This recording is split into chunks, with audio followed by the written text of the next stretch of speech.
De ahí obviamente hice misiones, me tocaron continuar con mis actividades como militar y dar instrucciones. Fui de hecho de los primeros instructores de un simulador de vuelo en Zapopan, de full motion, pantallas para esas épocas, estoy hablando de los 92, 94, todo eso. Entonces también fue una muy buena experiencia ser instructor de simulador.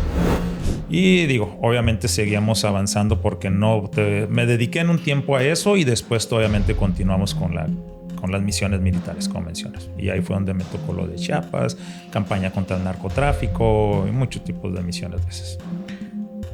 Pesado, el campaña contra el narcotráfico. Sí, claro que sí. Todos los he tenido el gusto de conocer más compañeros de la aviación que son del lado de la aviación naval, pero en ese aspecto de la aviación de la Fuerza Aérea, muy poco. De verdad que era muy pesado. ¿Cómo eran esas épocas? Porque en los 90 estamos hablando de un cambio muy rotundo en México, ¿no? Sí, claro. ¿Cuánto tiempo estuvo de servicio usted en la Fuerza Aérea? 24 años. 24 años. O sea, ¿cuántos años tienes que cumplir? Porque sé que es el tiempo de entrenamiento y después un tiempo, ¿no? Para poder... Sí, en ese entonces podía empezar un retiro, la baja puede ser cuando era legal, en ese entonces la baja, podríamos decir baja legal, tendrías que cumplir con tus tiempos de servicio. ¿Cuál era el tiempo de servicio? El haber pagado lo que estudiaste en la escuela de formación, el doble de tiempo. Si estudias 3 años, 6 años de servicio ya encuadrado en una unidad, obviamente tienes tu salario y todo eso. Después de ese tiempo, si hiciste algún curso, también tenías que pagarlo con años de servicio. Entonces, una vez cumpliendo con esos servicios que pudieras haber acumulado, ya podías pedir tu baja si todavía no llegabas a la edad de retiro, que eran los 20. Entonces, si tú estás 6 años más los 3 de la escuela, 9, o tal vez a los 10 años, tú dices, yo ya me quiero de ir. No debo cursos, no debo esto, pido mi baja y te daban tu baja. Después de eso, ¿qué pasa con César Falconi? Porque ya es un instructor hecho y derecho y entrenado en los Estados Unidos, regresa a México, hace misiones. ¿Qué pasa?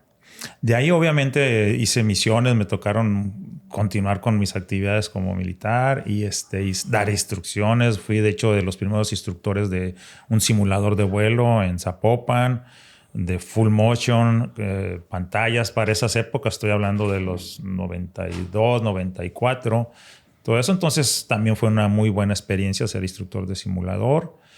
Y digo, obviamente seguíamos avanzando porque me dediqué en un tiempo a eso y después obviamente continuamos con las misiones militares, como mencionas. Y ahí fue donde me tocó lo de Chiapas, campaña contra el narcotráfico y muchos tipos de misiones de esas.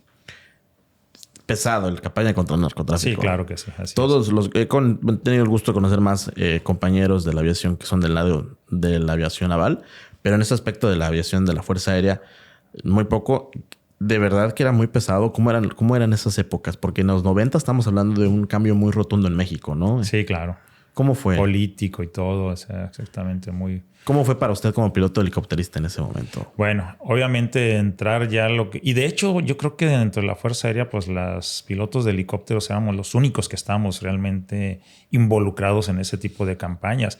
Muy pocos en aviones, tal vez en misiones de reconocimiento alto, etcétera, pero ya en sí en contacto, trabajando en el ejército con el ejército directamente en campaña, realmente podríamos decir que pues muy cercanos al peligro de tener enfrentamientos, digo que se tuvo de muchos tipos de misiones, accidentes, compañeros pues que perdieron la vida en todo ese tipo de campañas. Entonces un riesgo muy muy alto de operación en la que te sientes que realmente estás haciendo una misión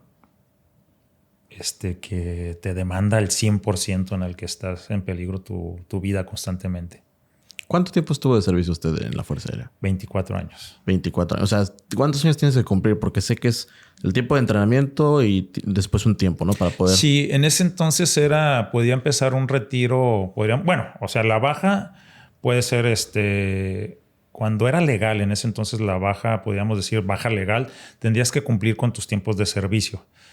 ¿Cuál era el tiempo de servicio? El haber pagado lo que estudiaste en la escuela de formación, el doble de tiempo. Si estudias 3 años, 6 años de servicio ya encuadrado en una unidad, obviamente tienes tu salario y todo eso.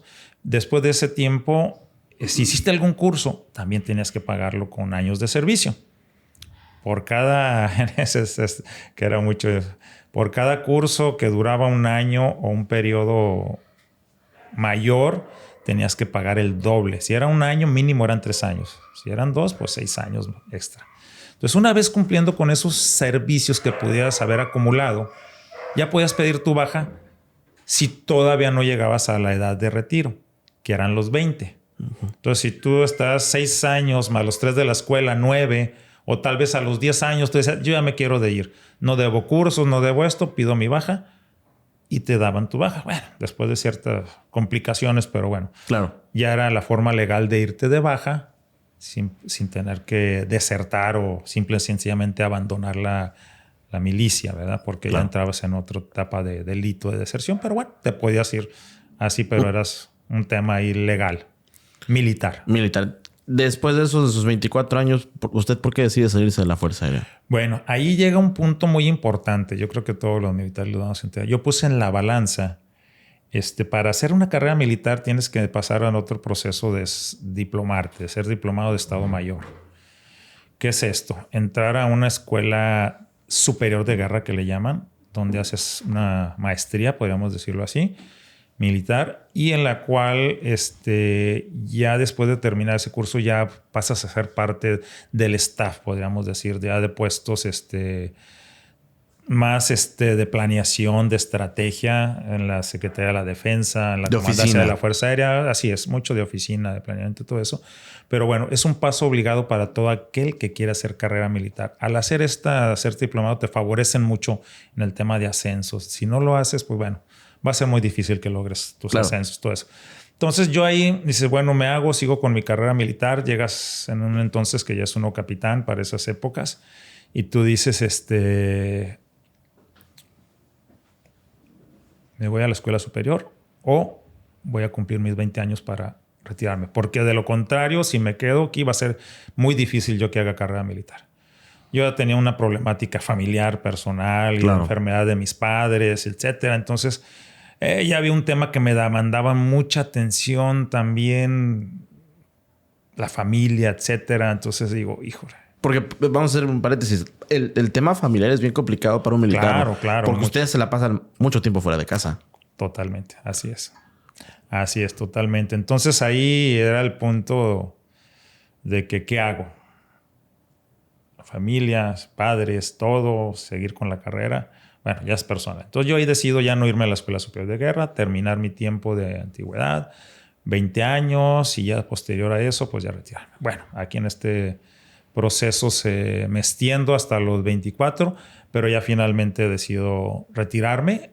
¿Cuál es la diferencia de irte de baja a irte con el retiro? Que cuando te has retirado, pues te vas pensionado prácticamente en el medio civil.